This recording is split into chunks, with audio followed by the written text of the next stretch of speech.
Hello students, आज हम कक्षा 5 में पाठ 18 संवाद लेखन पढ़ेंगे। संवाद लेखन यानी बच्चों डायलॉग राइटिंग।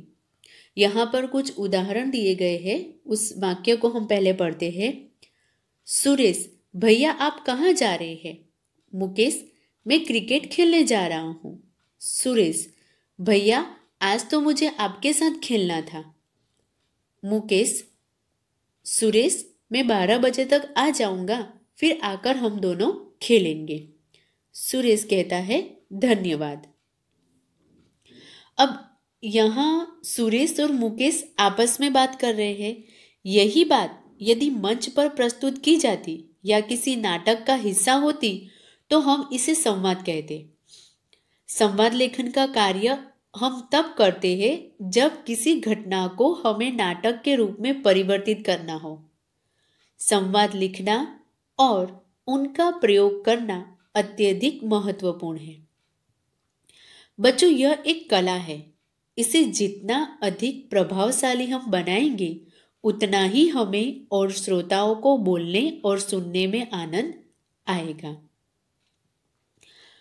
तो बच्चों, यही बात यदि मंच पर प्रस्तुत की जाती या किसी नाटक का हिस्सा होती तो हम इसे संवाद कहते। संवाद लेखन का कार्य हम तब करते हैं जब किसी घटना को हमें नाटक के रूप में परिवर्तित करना हो। संवाद लिखना और प्रयोग करना अत्यधिक महत्वपूर्ण है। यह एक कला है। इसे जितना अधिक प्रभावशाली हम बनाएंगे उतना ही हमें और श्रोताओं को बोलने में और सुनने में आनंद आएगा।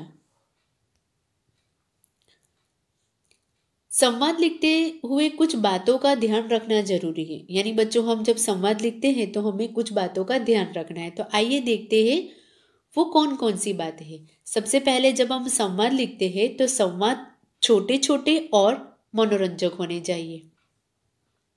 दूसरा, उसमें सहज और सरल भाषा का प्रयोग होना चाहिए। संवाद विषय को प्रकट करने में समर्थ हो। यानी हम जिस विषय पर संवाद लिख रहे हैं उस विषय को प्रकट करने में वो समर्थ हो। संवाद लिखते हुए उचित विराम चिन्हों का प्रयोग होना चाहिए। यानी जब हम संवाद लिख रहे हैं तो उसमें उचित विराम चिन्हों का प्रयोग भी होना चाहिए। संवाद लिखते समय विषय की पृष्ठभूमि पर ध्यान दिया जाना चाहिए। संवाद कुछ इस तरह से लिखे कि अंत में संवाद का निष्कर्ष निकले। यानी संवाद हम कुछ इस तरह से लिखे कि अंत में संवाद का निष्कर्ष निकले। आइए इसे दोबारा रिपीट कर लेते हैं। संवाद छोटे छोटे और मनोरंजक हो। सहज और सरल भाषा का प्रयोग हो।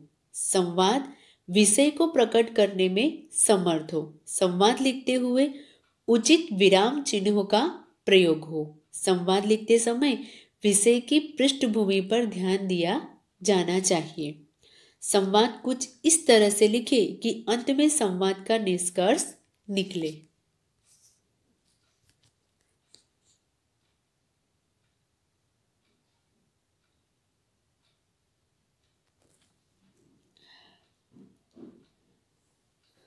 बच्चों, यहाँ पर जो आपकी ग्रामर की व्याकरण की टेक्स्ट बुक है सरस्वती व्याकरण निधि, उसमें कुछ संवाद दिए गए हैं। उसी में से हम ये संवाद को पढ़ते हैं। सबसे पहला जो संवाद लेखन के ये कुछ नमूने दिए गए हैं। तो सबसे पहला जो संवाद है वो है गुड़िया का ब्याह रचाने के विषय में दो सहेलियों का संवाद। ये दिया गया है उसका विषय। अब इस विषय को लेकर हमें क्या करना है, संवाद यानी कि डायलॉग बनाने हैं। तो सबसे पहले यहाँ पर हम रीड करते हैं। मनीषा, तनीषा, मेरी बड़ी इच्छा है कि मैं अपनी गुड़िया का ब्याह तेरे गुड्डे से कर दूं। तनीषा कहती है, मुझे भी तेरी गुड़िया बहुत पसंद है। यह विचार मुझे बड़ा अच्छा लगा। तनीषा, मुझे भी तेरी गुड़िया बहुत पसंद है। यह विचार मुझे बड़ा अच्छा लगा। मनीषा, पर मेरी एक शर्त है। तनीषा कहती है, क्या? मनीषा कहती है, मेरी गुड़िया हमेशा अपने दूल्हे के घर नहीं रहेगी। तनीषा, तो फिर कहाँ रहेगी? मनीषा कहती है, 15 दिन तेरे घर और 15 दिन मेरे घर। तनिषा कहती है मुझे मंजूर है, तुम्हें भी गुड़िया और गुड्डे को उतना ही आराम देना होगा जितना गुड़िया को अपने ससुराल में मिलेगा। मनीषा कहती ठीक है। तो रविवार 4 नवंबर को शादी तय रही। तो बच्चों ये था गुड़िया का ब्याह रचाने के विषय में दो सहेलियों का संवाद जो यहाँ पर दिया गया है।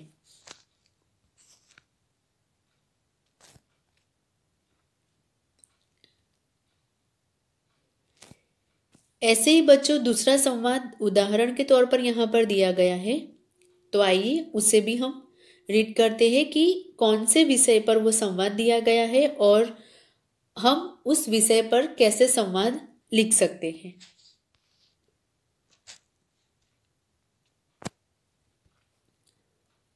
तो दूसरा विषय है मनपसंद खाना न बनने पर माँ बेटे का संवाद। विषय क्या है? मनपसंद खाना न बनने पर माँ और बेटे का संवाद यहाँ पर हमें लिखना है। तो आइए देखते हैं।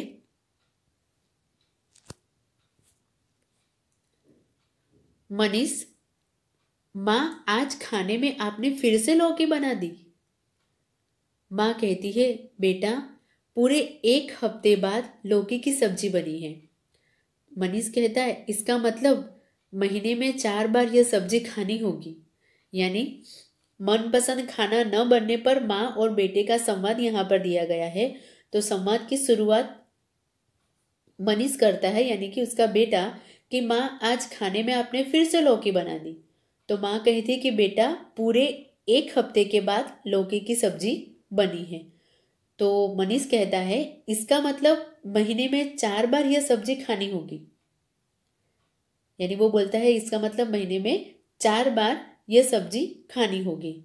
तो माँ कहती है इसमें क्या बुराई है, यह हरी सब्जी है, इसमें पौष्टिक तत्व है जो बढ़ते बच्चों के लिए अच्छे हैं। अब मनीष कहता है कि महीने में 4 बार यह सब्जी खानी पड़ेगी।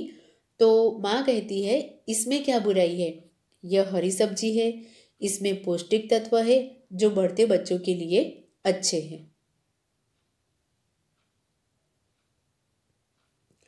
तो मनीष कहता है कि पर मुझे यह बिल्कुल अच्छी नहीं लगती, मेरे लिए पिज्ज़ा ऑर्डर कर दो। मनीष कहता है कि मुझे यह सब्जी बिल्कुल अच्छी नहीं लगती, इसलिए मेरे लिए क्या ऑर्डर कर दो, पिज्ज़ा ऑर्डर कर दो।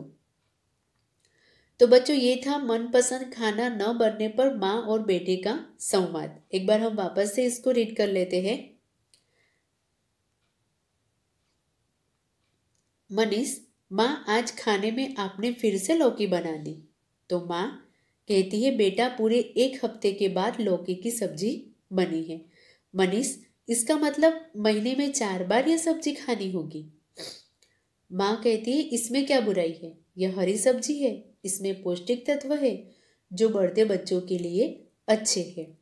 मनीष कहता है पर मुझे यह बिल्कुल अच्छी नहीं लगती, मेरे लिए पिज्ज़ा ऑर्डर कर दो। तो आइए आगे और माँ और मनीष के बीच में क्या संवाद होता है।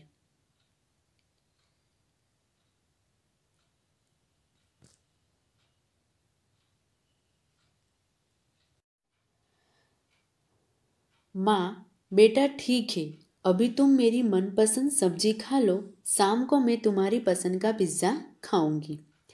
मनीष कहता है सच माँ? माँ कहती हाँ, क्यों नहीं। यानी मनीष कहता है पर मुझे यह बिल्कुल अच्छी नहीं लगती, मेरे लिए पिज़्ज़ा ऑर्डर कर दो।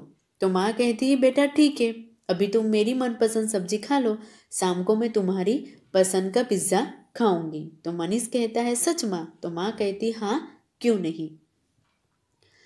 तो बच्चों यहाँ पर हमने मनपसंद खाना न बनने पर माँ बेटे का संवाद जो हमने पढ़ा यहाँ पर, उस संवाद को मैं वापस से रिपीट कर रही हूँ। मनपसंद खाना न बनने पर माँ बेटे का संवाद। मनीष कहता है माँ आज खाने में आपने फिर से लौकी बना दी। माँ कहती है बेटा पूरे 1 हफ्ते के बाद लौकी की सब्जी बनी है। मनीष, इसका मतलब महीने में 4 बार यह सब्जी खानी होगी। माँ, इसमें क्या बुराई है? यह हरी सब्जी है, इसमें पौष्टिक तत्व है जो बढ़ते बच्चों के लिए अच्छे हैं। मनीष, पर मुझे यह बिल्कुल अच्छी नहीं लगती, मेरे लिए पिज्ज़ा ऑर्डर कर दो। माँ, बेटा ठीक है, अभी तुम मेरी मनपसंद सब्जी खा लो, शाम को मैं तुम्हारी पसंद का पिज्ज़ा खाऊंगी। मनीष, सच माँ? माँ, हाँ, क्यों नहीं। तो बच्चों यहाँ पर हमने ये संवाद लेखन देखा। इस वीडियो में हमने संवाद लेखन यानी कि डायलॉग राइटिंग, संवाद लेखन लिखते समय हमें कौन कौन सी बातों का ध्यान रखना जरूरी है वो हमने देखा। उसे मैं वापस से दोबारा रिपीट कर लेती हूँ। संवाद लेखन का कार्य हम तब करते हैं जब किसी घटना को हमें नाटक के रूप में परिवर्तित करना हो। संवाद लिखना और उनका प्रयोग करना अत्यधिक महत्वपूर्ण है। यह एक कला है, इसे जितना अधिक प्रभावशाली हम बनाएंगे उतना ही हमें और श्रोताओं को बोलने और सुनने में आनंद आएगा। संवाद लिखते हुए कुछ बातों का ध्यान रखना जरूरी है, जैसे कि संवाद छोटे छोटे और मनोरंजक होने चाहिए, सहज और सरल भाषा का प्रयोग होना चाहिए, संवाद विषय को प्रकट करने में समर्थ होने चाहिए, संवाद लिखते हुए उचित विराम चिन्हों का प्रयोग होना चाहिए। संवाद लिखते समय विषय की पृष्ठभूमि पर ध्यान दिया जाना चाहिए। संवाद कुछ इस तरह से लिखे कि अंत में संवाद का निष्कर्ष निकले।